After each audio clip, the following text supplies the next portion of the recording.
The Enlightenment led to the American Revolution. Britain was becoming a global power and controlled trade. They strengthened their economy by exporting more goods than importing them. Parliament tried to regulate colonial trade and manufacturing by passing the Navigation Acts. These acts were not enforced, however.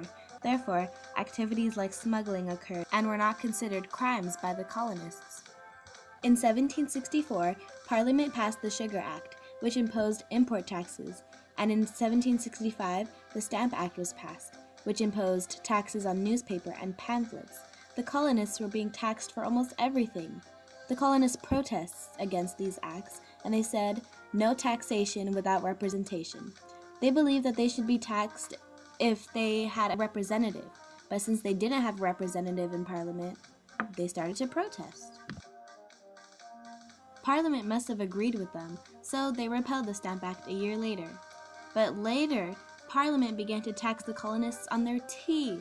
Enraged, they protested again, and the incident became known as the Boston Tea Party of 1773.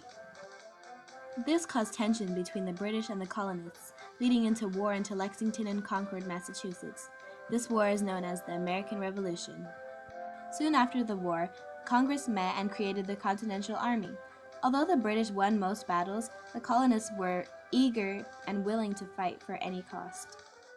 In 1781, the American, British, and French people all got together and signed the Treaty of Paris, which finally ended the war. The U.S. Constitution was made by James Madison in 1787. The Constitution included each of the responsibilities of the legislature, executive, and judicial branches of the Supreme Court. The Constitution represented a symbol of freedom. It also created the most progressive government of its day.